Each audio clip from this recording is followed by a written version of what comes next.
On the news tonight, House of Reps investigates 14-year power outage in Ondo riverine communities.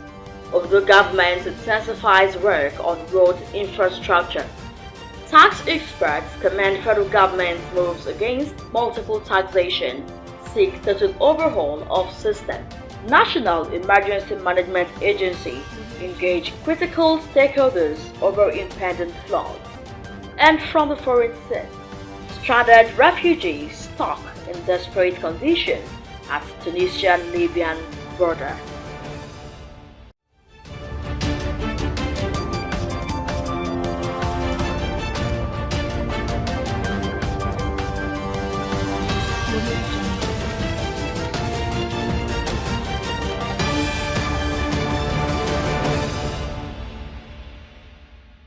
Thank you for joining us on the news tonight. My name is Timile Falade. The House of Representatives has resolved to launch an investigation into the 14-year power outage in some communities in Ondo State by the Benin Electricity Distribution Company (BDC). This followed the adoption of a motion by Representative Odimayo John at plenary. Presenting the motion, Odimayo alleged that communities in the Irele local government areas such as Oderele, Odiajagba, Akotogbo, Iyansan, Ujoson, Ormi, Aturashi, and Udogun had been without electricity supply for 14 years. He said other communities affected included Igbotako, Ilutitun, Ikoya, Ayika, Igbodigu, Erinje, Ugodon, Idobilayo, and big round area of Okitipupa, and most communities in Eseldo and Ilaje local government area. He added that the situation had brought untold hardship to residents of the area, as all small and medium enterprises had folded up. Adopting the motion, the House mandated the Committee on Power to summon the General Manager, Chief Executive Officer of the BDC. The House also summoned the Transmission Company of Nigeria to explain why Irele, Okitipupa, Eseldo, and Ilaje local government area were disconnected from the national grid.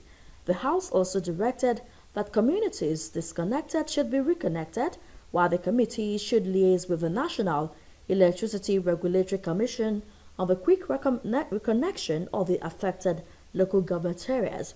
The House mandated the committee to report back in 8 weeks for further legislative action. In the meantime, residents of Akure have commended the ongoing work on major roads in Akure, the Ondo State capital, and have called for an expansion of the Operation Zero Potholes to other inner roads in the state. According to them, the deplorable state of some other roads has become a nightmare, especially during the rainy season. Omorion Olahungbeji, who visited some of the roads, now reports. Roads that have received government's attention are Nepa Alagbaka Road, Arakale Route, Obadeshida Road, A Division to Alagbaka Axis, Bypass Junction, and Champion Street. Aside fixing the potholes, the roads were also laid with asphalt. We thank government for everything that they do. We like it. We like it. Waiting they help us do, we like it. This place is okay than before. It is not okay before. And we are giving thanks to the governor. We thank God the governor has tried about the road than asking. ọ̀nà wa yóò rí bí eléyìí tẹ́lẹ̀ bẹ́ẹ̀ báyìí ó ti wà òkè wọ́n ti bá wa ṣe wọ́n ti tún ṣe ó ti dá bá ṣe fẹ́ kó rí. For residents of Okearo Axis, Bangbalogun Street, Odole, as well as Odiolowo, a link to Arakale Road, and many others, government's attention is urgently needed, noting that the poor state of the roads has caused unpalatable experiences. Say this road when I see so now Odole junction dey like this. This road don't spoil finish, and people they follow this place they always complain. They government no care to do the road, and everything else that they happen for this place. So many people they hit themselves. This road now, if you follow this road now, you lead to Katigra or Ondo Road. So this road lead to many places, and the road that was very busy every day. So àwọn ìpèníjà tó pọ̀ òun náà ni àwọn ọlọ́kadà máa ń rí bí látàrí ọ̀nà tí ó bàjẹ́ ń bí. So tí wọ́n bá fẹ́ gba bí ẹgbẹ́ kan náà ni wọ́n ń gbà ó já sí pé wọ́n máa ń sábà ń kọlu ra wọn lọ́pọ̀lọpọ̀ gbà. So a kàn ń bẹ àwọn ìjọba wa kí wọ́n bá wa dá sí ọ̀nà bí náà so kí Ọlọ́run ó dẹ̀ ràn wọ́n lọ́wọ́. Àwa náà rí iṣẹ́ oríṣiríṣi tí wọ́n ń ṣe kiri àdẹ̀bẹ̀ Ọlọ́run fún wọn, Ọlọ́run bá jẹ́ kí wọ́n ṣe pẹ́, so Ọlọ́run dẹ̀ bá fún wọn ní okun àti agbára tí wọ́n fi lè bá wa ṣe bí náà. The Ondo State government has reassured residents of its determination to fix all bad roads in the 3 senatorial districts of the state. Omoriola Hungbeji, OSRC News.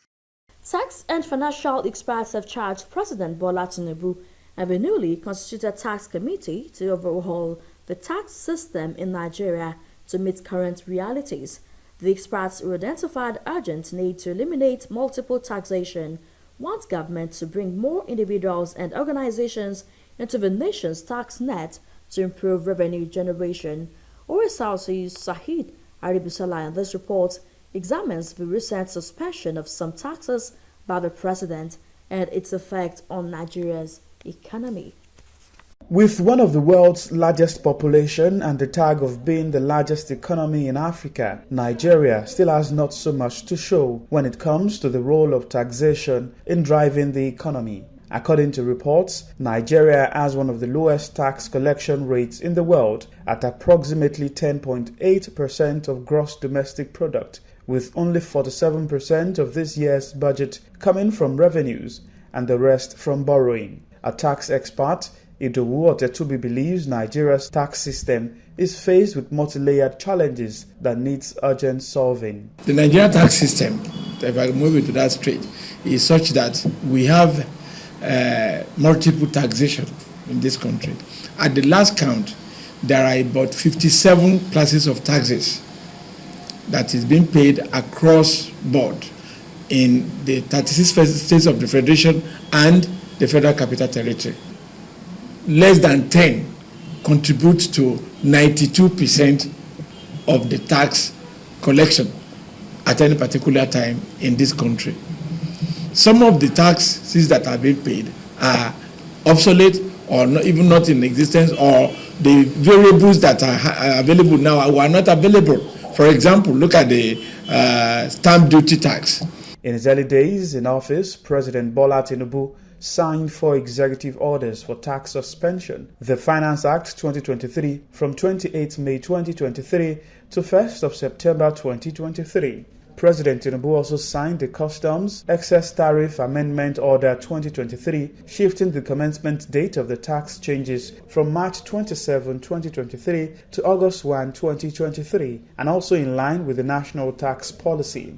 It is a very good policy in the right direction, considering the fact that the economy is not friendly now.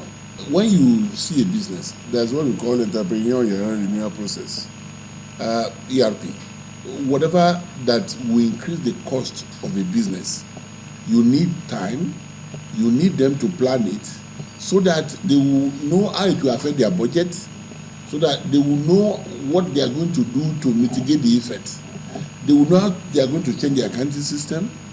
They will even know how to respond to it, how to prepare for it, so that the reporting system too can be enhanced. So if you don't consider all of these implementation process and you just load it on them, there's no way to not affect cost of production and invariably selling price. A social reformer, Dr. Charles Marindoti, urged Nigerians to support the president in his reforms. The executive order also suspends the newly introduced green tax by way of excess tax on single-use plastics, including plastic containers and bottles, the 5% excess tax on telecommunication services, as well as the excess duties escalation on local manufactured products. Though the right step in the right direction, Mr. Olawale Ijalano, a forensic accountant, hopes the president's good intentions will not be sabotaged. One may be right to say that he is heading towards the right direction, but my fear has always been in the long run. The problem with Nigeria is not about formulating policies.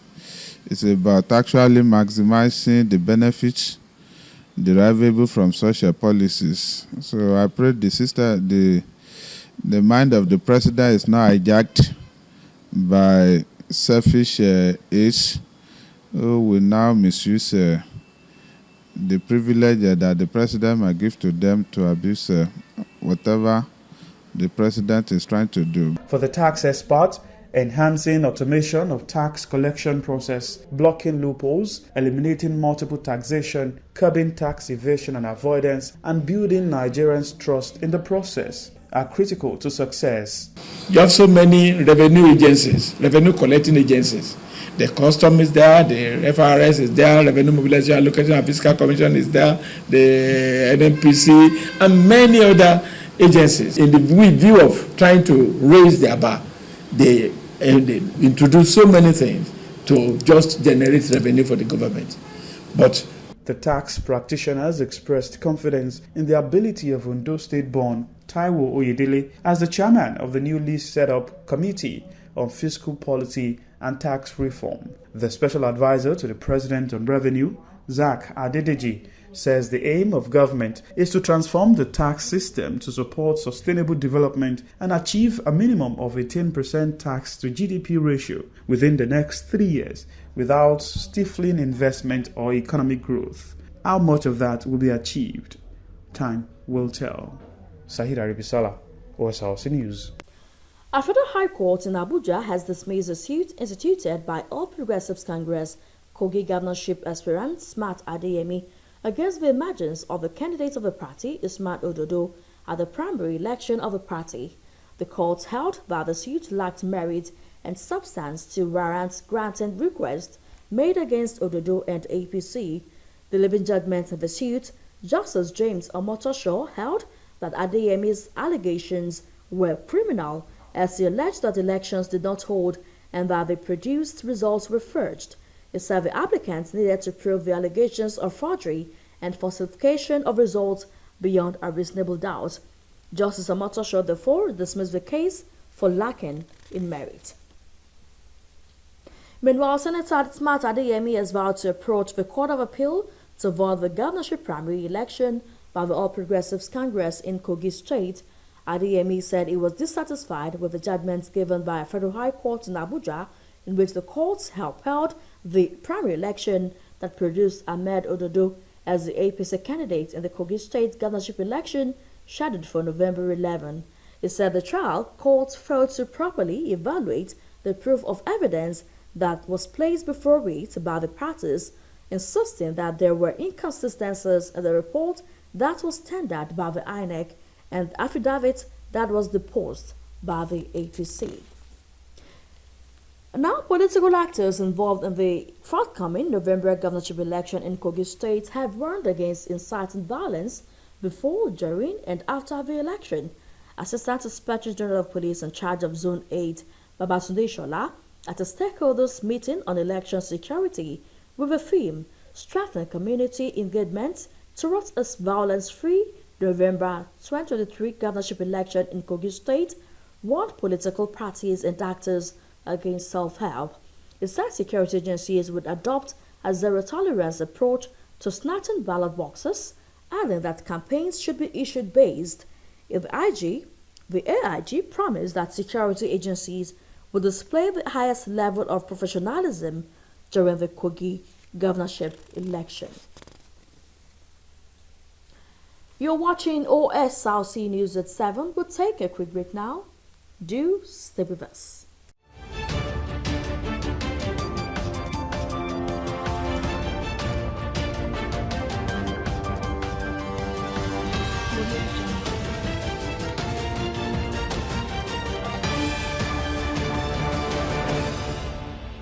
Win an all-expense-paid trip to Disneyland in the Indomie Golden Magnet promo. To participate, just buy the Indomie 70-gram pack and look for the magnet inside. Log into www.indomie.ng/Golden Magnet promo to fill in your details and enter your unique magnet code. All the Golden Magnet winners will get to experience the wonders of Disneyland. Silver Magnet winners stand a chance to win amazing prizes. Every pack of Indomie you buy comes with your favorite indomitable magnet. Terms and conditions apply. Indomie, tasty nutrition, good for you. Welcome to Bokiam Parks and Gardens, the epitome of standard and luxury living. Nested amidst nature's beauty, this exquisite real estate development offers you of comfort, elegance, and tranquility. Convenience and accessibility are paramount at Bokiam Parks and Gardens. Children from field and recreational centers are not excluded in this world-class aesthetic estate situated at Aisu Road, Owodiede, Oshogbo in Osun State. Don't miss your chance to be a part of this extraordinary community. Contact our sales team today at Bokiam Parks and Garden. Your dream home awaits you. Agron Homes. Building cities, communities, and homes.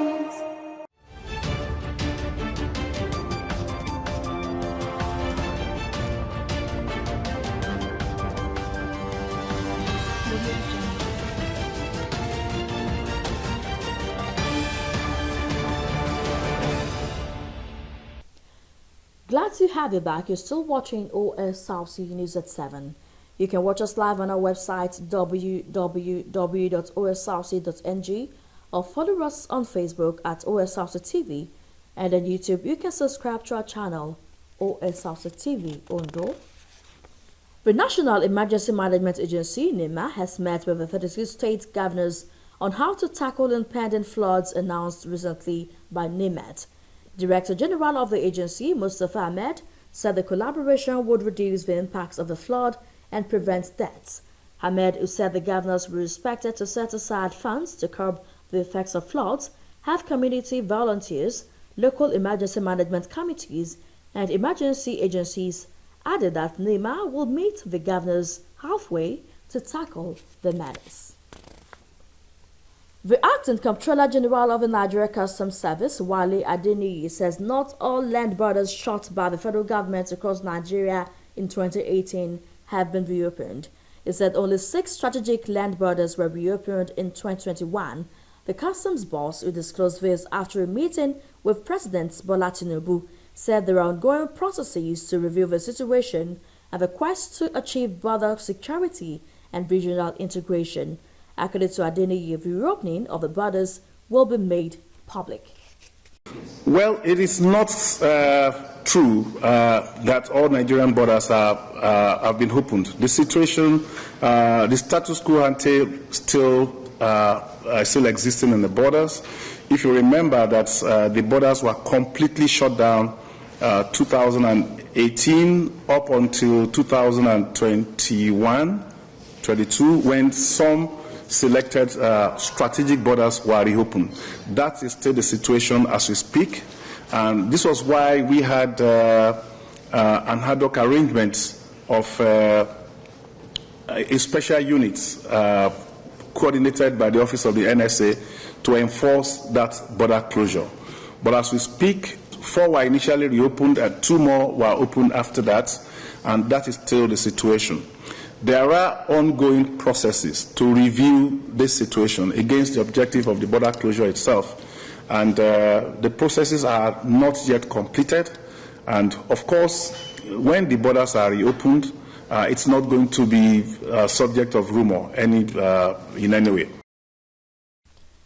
6 students have scored 01 in the 2023 National Common Entrance Examinations conducted by the National Examinations Council. The Permanent Secretary of the Federal Ministry of Education, Andrew Adejo, while giving a breakdown of scores in Abuja, said 72,865 pupils registered compared to 71,738 for 2022, with Lagos having the highest number of 18,644 and Taraba with the lowest of 102. It says 69,829 pupils sat for the examination, 3,036 pupils were absent, 76 pupils had the highest score of 203, and the lowest score was 01, scored by 6 pupils. The Chief of Defense Staff, Major General Christopher MUSA, has lamented the delay in the trial of suspects handed over to civil authorities for prosecution. About 2,000 suspected Boko Haram terrorists arrested by security agencies had yet to be tried. According to MUSA, the slow pace of criminal trials was posing a challenge to the operations of the military.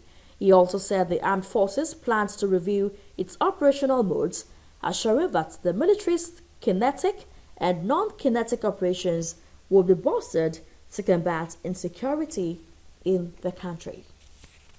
The Nigerian National Petroleum Company Limited says the federal government will renegotiate the country's production quota in the ongoing OPEC Plus cuts by November.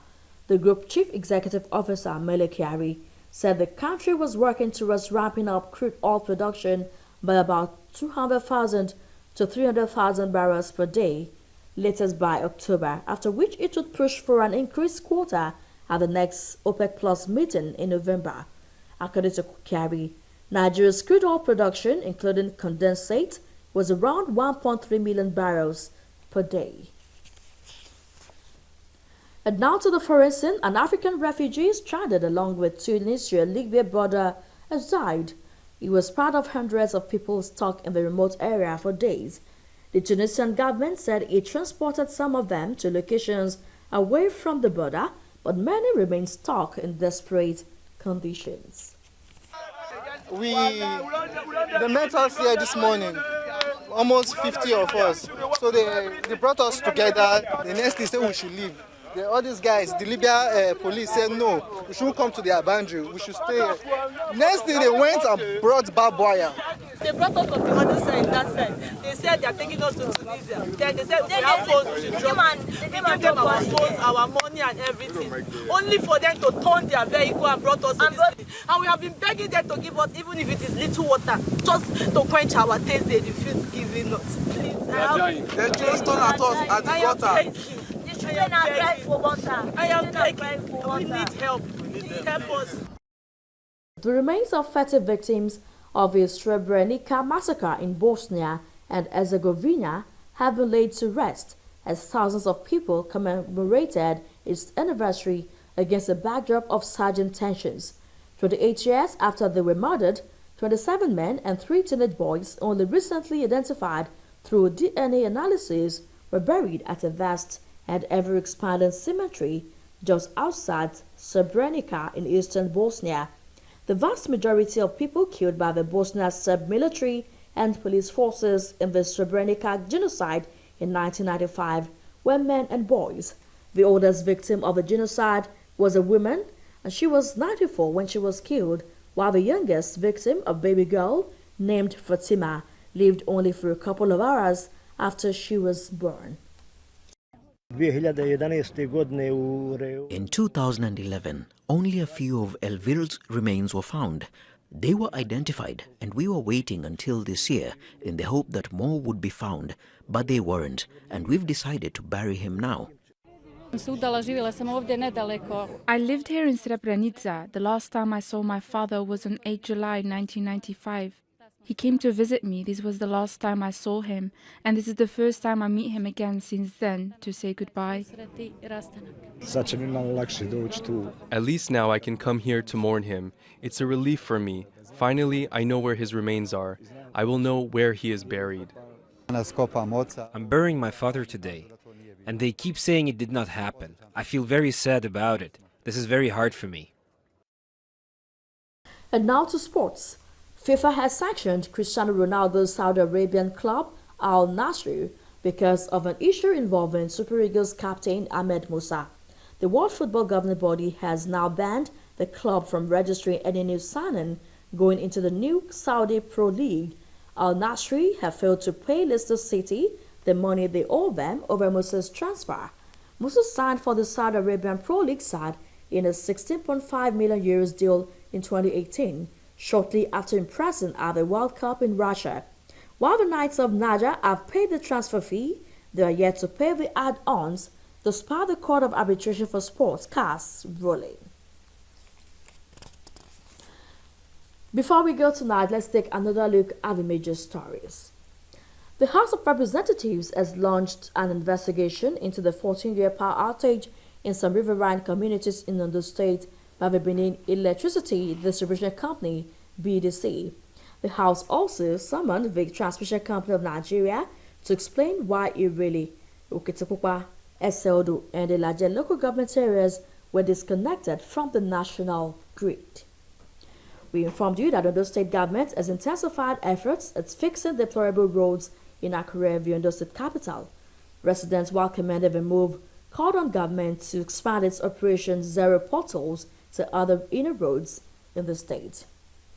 We informed you that tax experts in Ondo State have tasked the newly constituted tax committee on a total overhaul of the system for accelerated development and improved revenue generation.